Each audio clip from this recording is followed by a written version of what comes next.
Nobody's coming on my channel telling me to do anything. Period, point blank. Okay? So again, the caption of this video is, these are my experiences with people and why I feel these ways. I feel like you should be mindful of who you're laying with. Be mindful of who you choose to make your husband, make your wife, make your side piece, anything like that. Because a lot of these people, they're not being mindful of anything, okay? Me, as a woman, as a mother, I'm 26 years old. I should have been more mindful of who I chose as my partner, as who I chose to lay down with. I should have been obedient to God, and I should have continued my journey working on myself. But the mindset I had fresh out of high school was, I'm about to find me a person. We're going to build a family, get rich, and go against the world. You know what I'm saying? But that's not how it was. And that's not how life works. Okay? Now, again, these are my experiences. And I'm sharing this because some people need to know that people like that exist out there in the real world. Okay? A lot of people we have been around are known killers in the hood, known robbers, known pedophiles. They're just not as big as, Trump and them.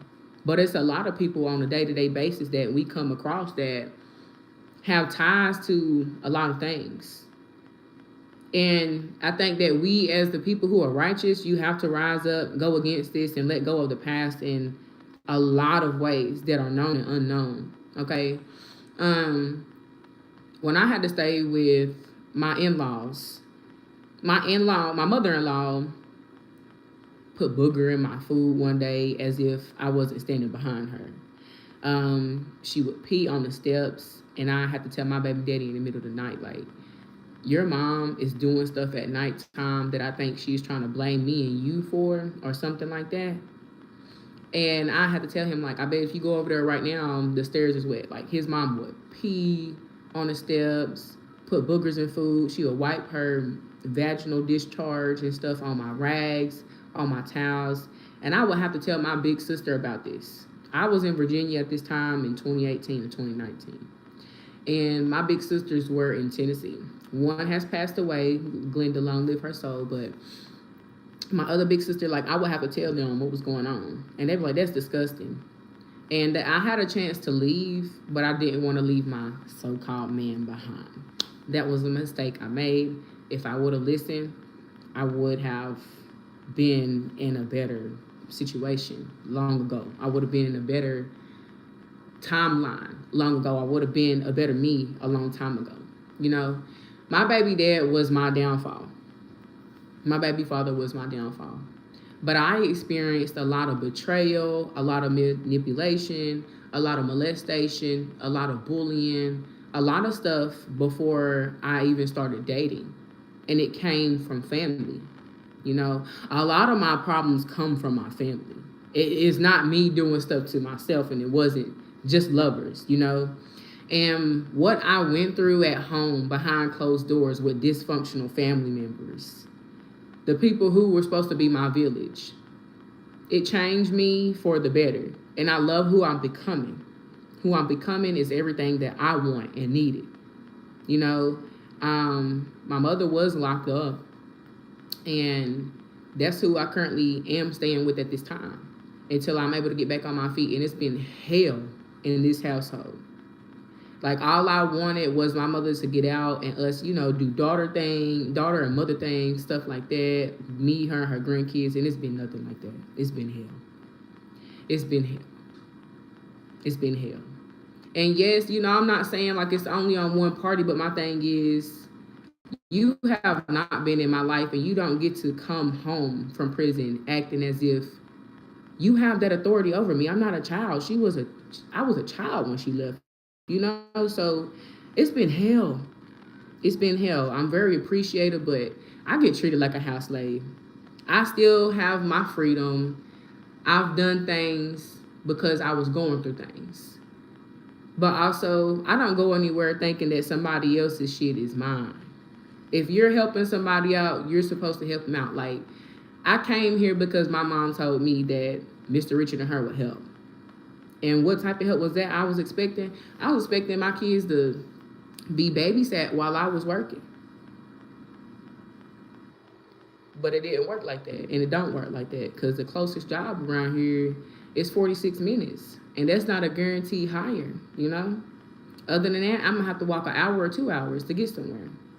But I stopped working. I got myself fired because I heard my mom tell my 7-year-old she would allow her husband to have fun with my daughter if she didn't keep her hands to herself over a bracelet. I made a report about it, reached out to the school about it. I reached out to churches, reached out to CPS in different counties, different states. Nothing, because nothing happened. It was just something she said, and just because I got it on video don't mean nothing. So you know what? I just gave it to God. I give it to God, and I'm still here just praying, getting my way out of here. You know, I try to do the content creating stuff, but I can't even stay focused on that. I can't even look as happy as I want to because I'm broken, in a sense, but healing, you know? But things have been said from my end, things have been said from her end, and it doesn't make it no better, you know? And I still appreciate the help. I still appreciate the place to stay, but I don't like the wishy-washy stuff. It's like she has a mindset that just is her. It's her. And it's not going to ever be the mother-daughter relationship that I crave. I have to give that to myself by being that for my daughter and my son. You know? Her husband would come home, and she told my daughter that over a bracelet. Over a bracelet, you know?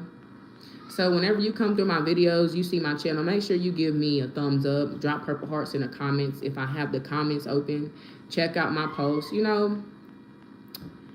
So supporting online is free. Supporting online is definitely free, okay? Her husband has came home at times. He'd come through this garage door, he'd look at the house and stuff, and slick comments would come out all the time. And then me running to my mom, that don't make it no better. He'll say stuff like, it feel good to have a young lady as a housemaid, don't it? I don't like that. I've let it go, but I'm letting y'all know, like, it can be your own family. It can be anybody. It can be your mom. It can be anybody. You know, like, it's been times where I had to call CPS on myself here, and guess what CPS did? They turned around and gave me a counselor for 6 months. Because I'm doing what I can. I'm doing what I'm supposed to do when it comes to me and my kids. I have stepped out when I shouldn't have and tried to get back out into the dating world, and I got myself hurt again. I got myself hurt about 3 more times since I've been here for these 4 years. You know? But I realized a lot of things were me not putting me and my kids above anybody else. Me trying to be there for others, be there for everybody, be in the world, you know, whatever way I was looking at the world. Just wasn't working out. Okay? But yeah. I'm sharing these experiences to let y'all know, like, it really would be anybody. I know I just said that, but that's really what it's about. And when it comes to friends, you never have friends when you at your lowest. Not speaking for everybody. Some people just don't have friends when they're at their lowest because they think you're going to use them. And a lot of people have grouped up to come against me, talk about me, said this and that about me, all kind of things. But I don't care. I don't care. Like, I love me. I'm true to me. I'm true to myself. I'm true to my kids. I'm true to everything I do. But I was too loving. I was too kind. I was too caring and stuff like that. You know, I've done things and said things for family,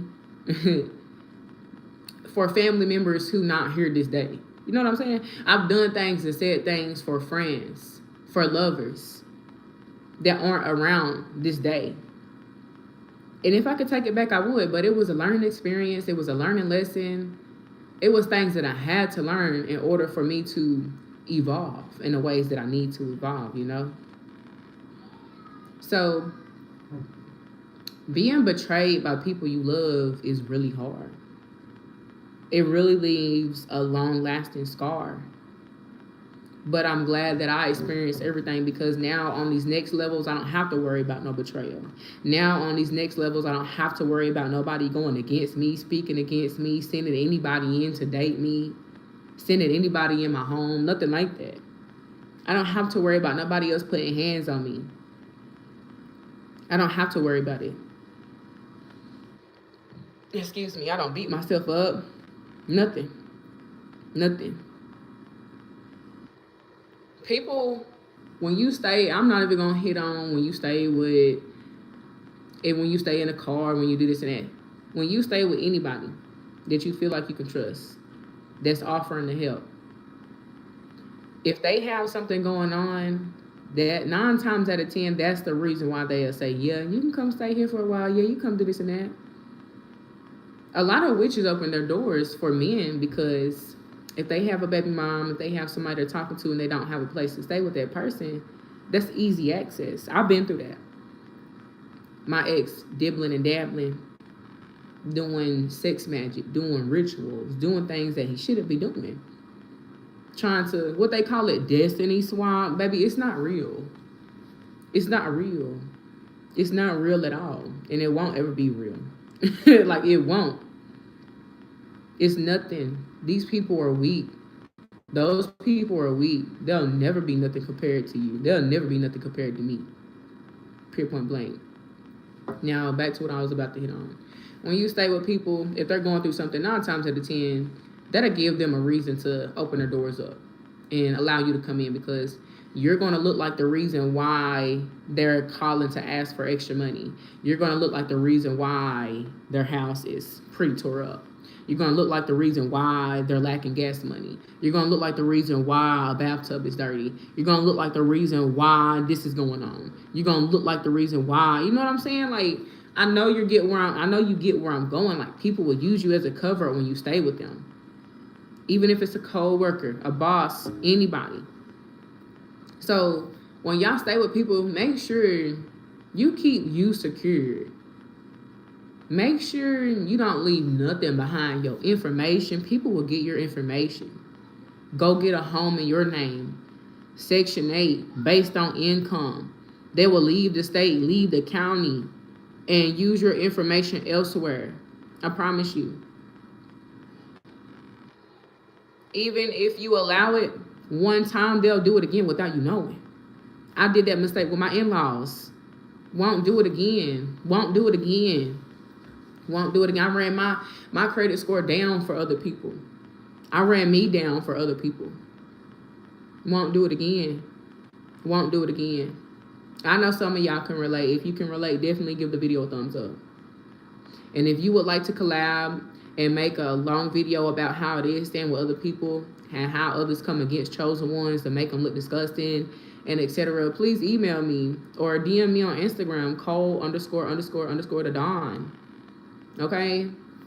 But when you stay with people, you have to be mindful of the food they're cooking, how they cook, how they clean. You know, parasites can live in dishwater. Parasites can be on anything. People don't clean like you. It's important to stay clean. It's important to stay on top of laundry. It's important to stay on top of hygiene, and a lot of people don't. Like I said, people put stuff on my towels and my food. People will even use your toothbrushes and put it back like nothing happened. People are disgusting. And if you're hearing this and you've listened all the way through this, I feel like, you're somebody that possibly can spit fire as well, that can put people on game about what you've been through. It doesn't matter how long ago you see this. I guess I said that because I was trying to say something out loud that was in my mind. I was going to say, it doesn't matter how long you see this after I posted it, but still. People are disgusting. People are rude. People are slacking. And it'll take you sometimes to be around somebody and be around people to show yourself that you don't have to be there. To show you that you don't need this person for help. You don't need these people for help. You don't need them. Sometimes it takes you being around people for you to see, like, I don't think I want this person as a friend. I don't think I want this person as my family member. family or not. My biggest lesson was family or not, love or not, betrayal. Everything I experienced, like I said, it was before I started dating. So I was out there in the real world living through false lenses as well, thinking that since family was there for each other in the ways that I seen family be there while I grew up, that they was going to be there in those ways for me. But no. Now, I did share my testimony about something why I feel like I was cursed for several years, because my big sisters and them coached me to say that my brother had touched me, and he didn't touch me, but he had touched other women in the family. But that's not my story no more. That's not my hurt no more. But I've been through stuff to where I went there for family and they still betrayed me. You know, it's crazy that people will do that and you still reach out to people like that thinking that you need them. And in the whole time, if you knew that you were being studied instead of help, it would have been different, you know? People study you on a day-to-day basis. But when you stay with people, that's how they know your business. That's how they get your business. That's how they put your business out there. And you're wondering, like, what's going on? The only person I talked to about this was my mom. The only person I talked to about this was my cousin. The whole time, cousin and your mama telling your business. A lot of people go through it, you know? But everybody's different. Everybody's on different timelines. When we share testimonies, that's because we've moved past it. When we share testimonies, that's because we've healed from a lot of it. But something bigger is coming. You know? But also, when you stay with people, it's important that you, I say, because I know a lot of people can't afford certain stuff when they're going through things. When it comes to your documents, if you have somebody that can hold on to your documents who won't ever use your stuff, definitely do that. Or if you got to leave it at a doctor's office, definitely do that. Because people are grimy out here. I promise you, people will get your information and go to a different state and a county, like I said, and literally live off of your name. So it's not only betrayal that a lot of us experience as an adult, it's what people do while we're a child as well. You got corrupt people in these offices. You got corrupt people everywhere. Like, my big sister had got an apartment or tried to get an apartment when I was in middle school. And my thing is, I was like, I'm only a certain age. How's she gonna do that? Anywho, when you look at your credit score and you look at certain stuff, you'll realize how grimy people are. You'll realize, like, dude, the only person who stayed in this place was this family member. The only person who stayed in this place was that ex of mine. You know what I'm saying? I hope it's adding up for y'all. But these are my experiences with other people's experiences and stuff like that. So this part one, and I'll see y'all in my next video.